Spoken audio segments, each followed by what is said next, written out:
um propósito e um compromisso.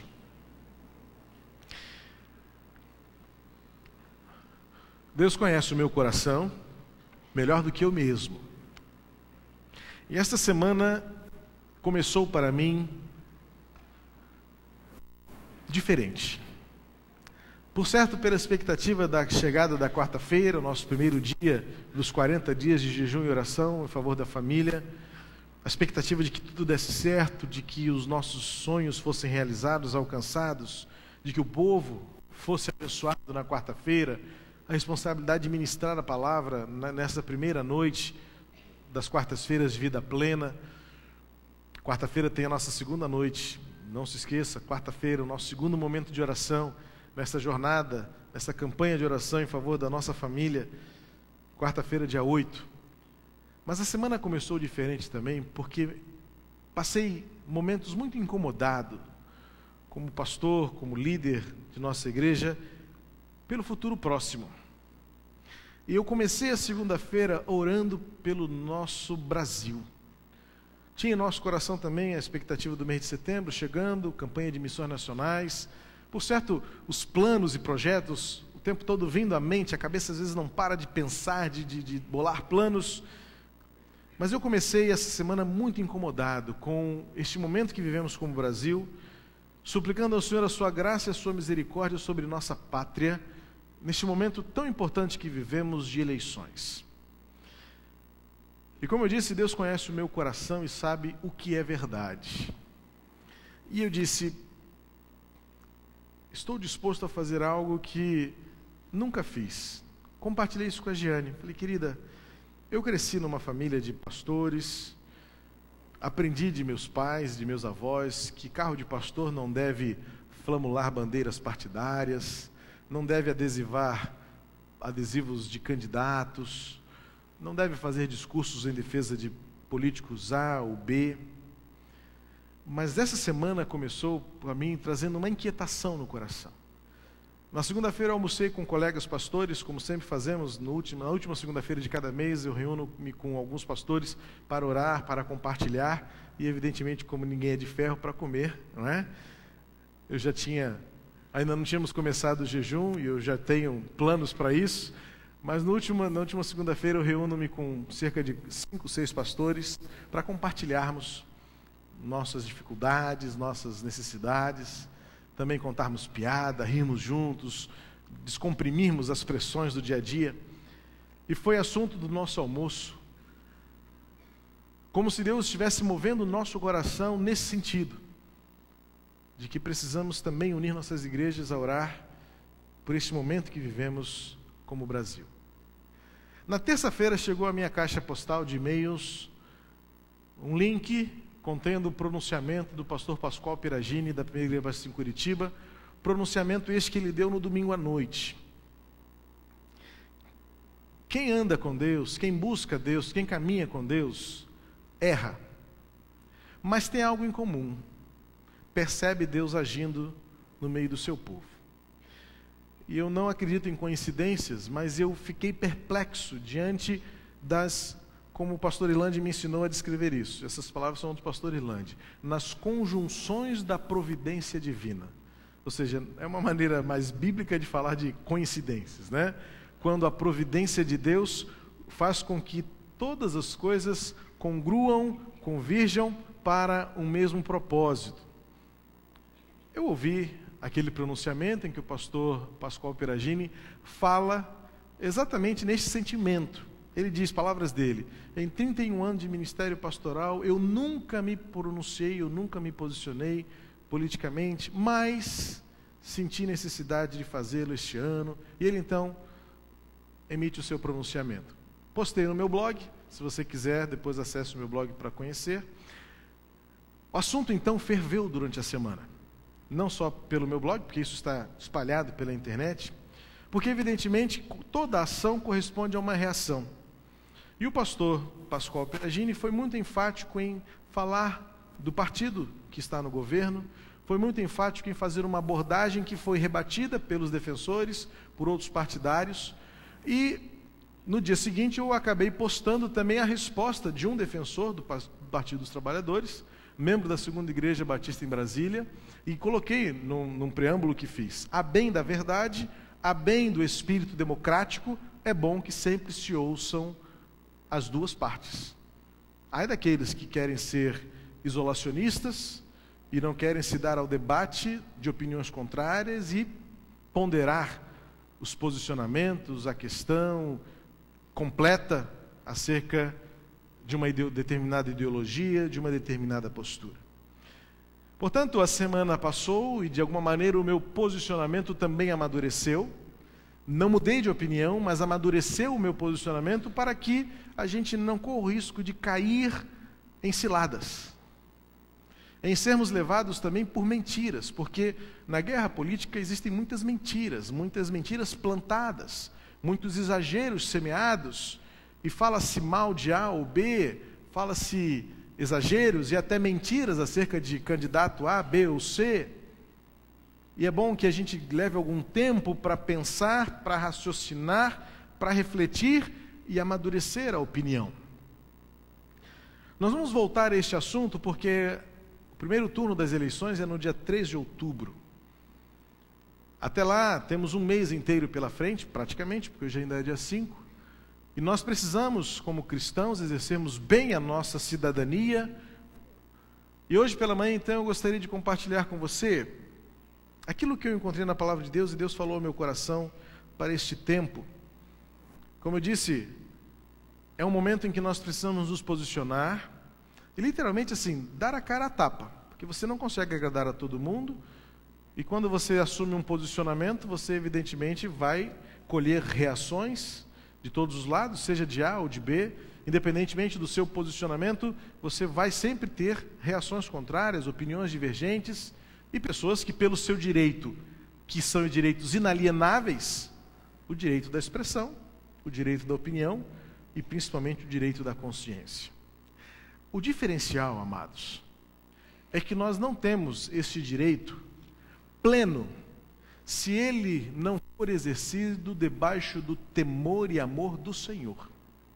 Portanto, quando se fala em direito de consciência, quando se fala em direito de expressão, quando se fala em direito de cidadania, tal direito é pleno pela Constituição do nosso país e nós devemos lutar por isso.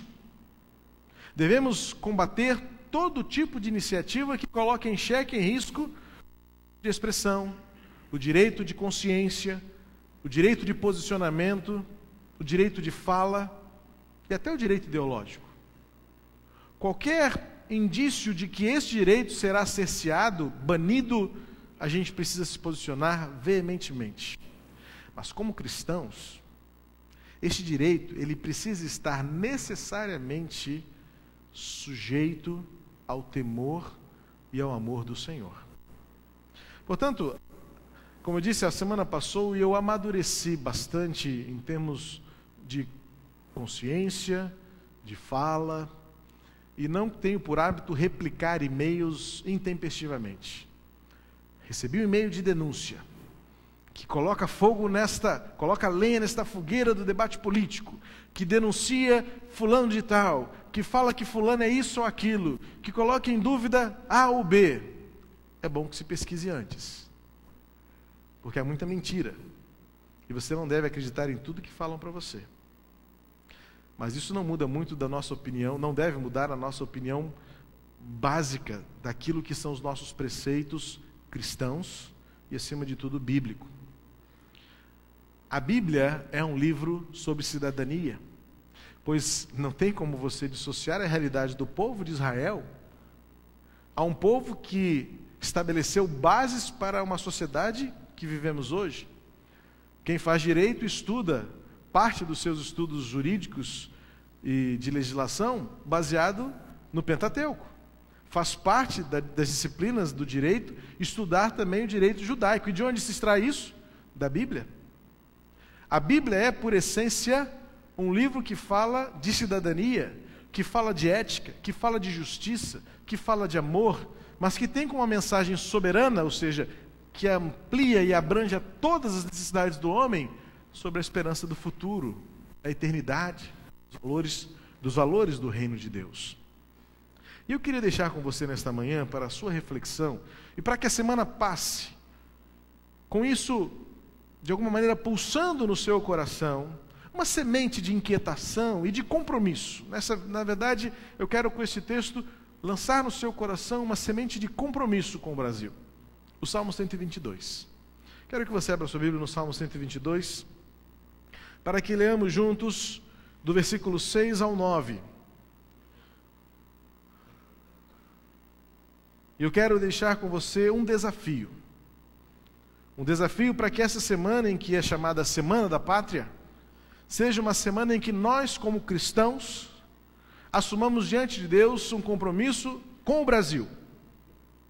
Diz assim o texto na palavra de Deus, Salmo 122, versos 6, 7, 8 e 9. Orai pela paz de Jerusalém, prosperem os que te amam, haja paz dentro de teus muros e prosperidade em teus palácios. Por amor aos meus irmãos e amigos direi, haja paz em ti. Por amor à casa do Senhor nosso Deus, buscarei o teu bem. Vamos ler mais uma vez, mas eu quero que você acompanhe comigo a leitura parafraseada, substituindo a expressão Jerusalém por Brasil. Orai pela paz do Brasil, prosperem os que te amam, haja paz dentro de tuas fronteiras e prosperidade em teus palácios. Por amor aos meus irmãos e amigos direi, haja paz em ti. Por amor à Igreja de Cristo, nosso Deus, buscarei teu bem. Que bom que você começou a ler comigo, mas não era esse o objetivo, que eu queria que você prestasse atenção na paráfrase que eu fiz do texto bíblico. Eu vou ler novamente, atente agora, por favor. Ore pela paz do Brasil, prosperem os que o amam. Haja paz dentro de tuas fronteiras e prosperidade em teus palácios. Por amor aos meus irmãos e amigos direi, haja paz em ti. Por amor à Igreja, nosso Deus, buscarei teu bem. Esta paráfrase se apropria sob a ótica da graça do Novo Testamento. Pois a casa de Deus hoje não é mais uma cidade, não é mais um templo em Jerusalém, mas somos nós. Uma verdade que conquistamos pela graça, por meio da cruz de Jesus. E o mesmo valor que tinha Jerusalém para o povo, para o salmista, a mesma oração que coube muito bem àquela época, pela paz, pela prosperidade, pelo crescimento, pela prevenção e pela preservação de uma cidade, cabe muito bem para nós. Evidentemente que o tempo não nos permite mais ir adiante, mas eu quero voltar a este tema ainda mais. Mas quero deixar com você nesta semana, além desta paráfrase, o desafio para que você alinhe a sua consciência política, alinhe a sua ideologia como cidadão, à visão de Deus. Não a visão de um pastor que se pronuncia ou que põe num blog como eu. Não. A sua consciência submissa aos valores do reino, aos preceitos divinos. E eu sugiro aquilo que esse salmo nos propõe nesta manhã, como nosso compromisso com o Brasil. Primeiro, o nosso compromisso é o compromisso com a justiça. Esta oração pela paz de Jerusalém, no versículo 5 nós não lemos, mas fala que em Jerusalém estão os tribunais de justiça, os tribunais da casa de Davi. O salmista sabe que a bênção sobre Jerusalém, a prosperidade em Jerusalém, se refletiria no bem comum, se refletiria no bem-estar, na alegria, na plenitude de vida de todo o povo. Nós, como cristãos, somos aqueles que devemos prezar pelo cumprimento das leis, ainda que isso nos custe caro. E você e eu sabemos o quanto custa caro nesse Brasil andar na lei. Ainda mais se você for comerciante, sabe que se quiser andar na linha, muitas vezes vale mais a pena fechar as portas e fazer outra coisa na vida. Por outro lado, também custa caro andar na lei, porque uma lei determina de maneira definitiva que seu filho de até 7 anos precisa andar numa cadeirinha que custa de 180 a 400 reais e 50 reais. Então, para andar na lei agora, você tem que fazer um investimento que não estava previsto.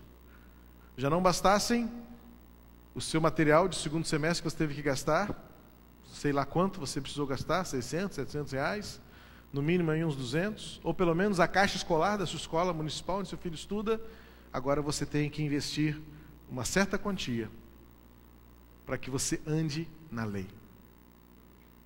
Portanto, nada que acontece nas câmaras dos deputados, sejam federais ou estaduais, que são as pessoas que determinam e definem as leis e que regem o nosso dia a dia, o que acontece lá afeta diretamente a sua vida aqui. O nosso compromisso como cristãos é orar pelo Brasil para que a justiça seja feita acima de tudo, custe o que custar, a começar em nós. A revista Veja Rio dessa semana traz matéria falando da corrupção na vara de execuções penais em nosso Tribunal de Justiça, em que meninos de 15 e 16 anos que foram trazidos para o Tribunal de Justiça num programa social da Justiça do Estado do Rio de Janeiro, são aliciados por advogados para, em média, por R$50, buscarem nos arquivos processos penais de seus clientes e colocá-los na fila, em cima da pilha, ou embaixo, não sei, em lugar de preferência, nas mesas dos juízes.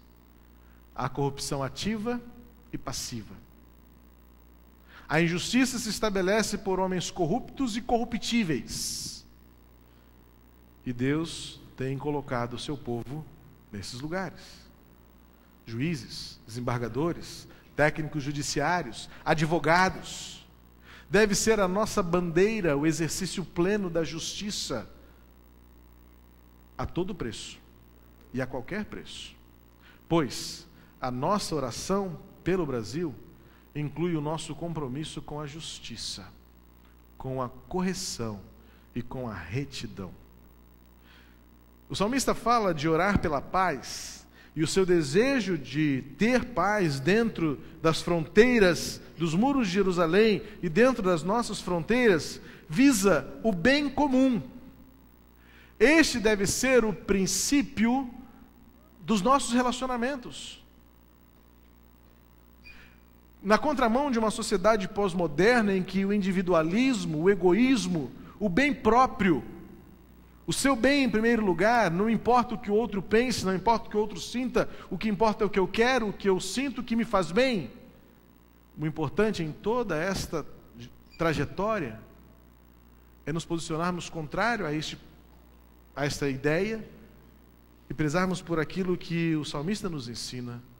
A paz no Brasil é exercida pela manifestação do bem comum, em que não pensamos em nós mesmos, mas pensamos no próximo, em amarmos o próximo, em amarmos ao próximo como a nós mesmos, em não pensarmos apenas aquilo que nos faz bem e nos traz benefício, mas aquilo que faz bem, impacta e muda a vida do outro. Haja paz em teus muros, por amor de ti, por aqueles que te amam.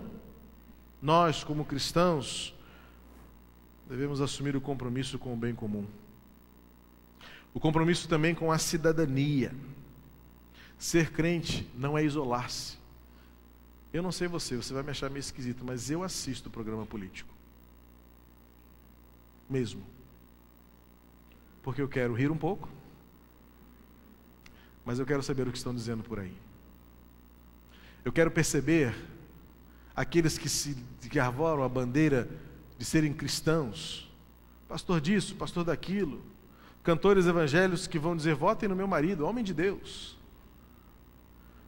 Está em tramitação, e parece que já foi aprovada em primeiro momento, uma lei que diz que o político poderá ser cassado se for comprovado que ele não cumpriu suas promessas de campanha, ou se mudar de partido em tempo impróprio.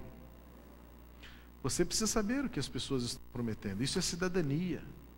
Precisa conhecer os programas do seu candidato, da sua candidata, para saber aquilo que realmente é factível.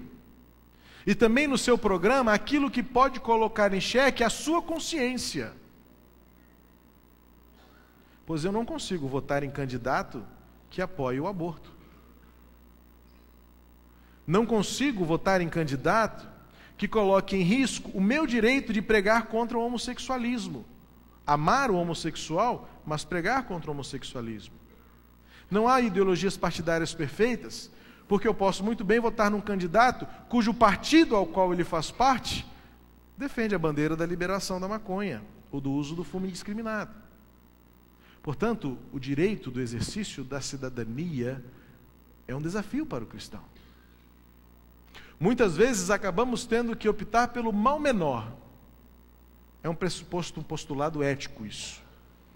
Quando se tem de escolher e os dois são maus, avalie-se e escolha-se o mal menor. É difícil. É complicado. Mas muitas vezes você se vê sem saída e ainda que seja necessário, pela imperfeição das ideologias humanas, optar pelos preceitos divinos nos coloca em xeque, em risco. Mas eu não vejo que esteja muito distante a realidade que talvez nós sejamos presos por falar de Jesus. Mas o problema é se algum dia eu for preso, sabendo que eu fui preso porque eu votei no candidato ou na candidata, no partido, no A ou B, que facilitou esse caminho. O direito da cidadania significa eu ter consciência de que o candidato, a candidata, o partido A, B ou C, que está em jogo, que está em xeque, é aquele que de alguma maneira fere menos, se possível nenhum, dos meus valores do reino de Deus, dos princípios cristãos de vida. Portanto, que nessa semana, quando tanto ouvirmos falar de Brasil, tenhamos o compromisso com a justiça, com o bem comum, com a cidadania do reino de Deus e, por último, com os propósitos de Deus. Pois, como eu digo no editorial deste boletim, ai daquele homem que estabelece todas as suas esperanças em planos de governo, em promessas de campanha, pois o propósito de Deus é mudar o mundo por meio do seu povo, anunciando a mensagem de Cristo, Jesus, Salvador. O poder para transformar não está nas mãos de homens, está nas mãos de Deus. O meu compromisso é com o propósito de Deus. Ainda que as circunstâncias mudem, eu não posso mudar, ferir e trair os meus princípios, a minha consciência. E a minha consciência política tem que ser, antes de tudo, uma consciência cristã, de que o meu soberano Deus é santo e não compactua com o pecado, com a injustiça, com o egoísmo, com a ausência do homem no exercício do amor pelo próximo, no exercício e na proclamação da graça salvadora e redentora de Jesus. Portanto, até que o dia 3 de outubro chegue, que você e eu amadureçamos o nosso posicionamento e não votemos por promessas, muito menos por status quo, em pensarmos, está tudo tão bem, ou então vai ficar melhor ou vai ficar pior. Mas votemos pela consciência como cidadãos do reino. Votemos pelo nosso compromisso com a justiça. Votemos com o nosso compromisso pelo bem comum. Votemos pelo nosso compromisso com o propósito de Deus para o nosso país. Nós somos imperfeitos, os homens são imperfeitos, mas nós podemos fazer alguma coisa para que o amor se manifeste, para que a paz se estabeleça e para que o propósito de Deus se cumpra, é o nosso papel, intransferível e inadiável. Os irmãos nunca ouvirão me dizer em quem votar, muito menos em quem não votar, porque este é um direito inalienável seu. Mas ninguém pode me tirar o direito de defender a bandeira da consciência cristã, do propósito de Deus, da santidade de vida e da liberdade da igreja, de continuar militando e triunfando em favor do Evangelho, para que o nome de Deus seja exaltado. Ainda que para isso eu precise ir para as cadeias, mas eu tenho hoje o direito de dizer: quero continuar sendo livre para dizer o que eu penso, para viver como eu quero, para anunciar os propósitos do reino de Deus, por meio da palavra, por meio da igreja. Que o Senhor abençoe nossa grande nação, e que nessa semana, quando orarmos por nossa família, oremos também pelo nosso Brasil, e assumamos nesta hora, enquanto cantarmos este cântico final, esse nosso compromisso com o Brasil, compromisso com a justiça, compromisso com o bem comum, compromisso com a cidadania do reino, compromisso com os propósitos de Deus. Haja paz no Brasil. Vamos ficar de pé.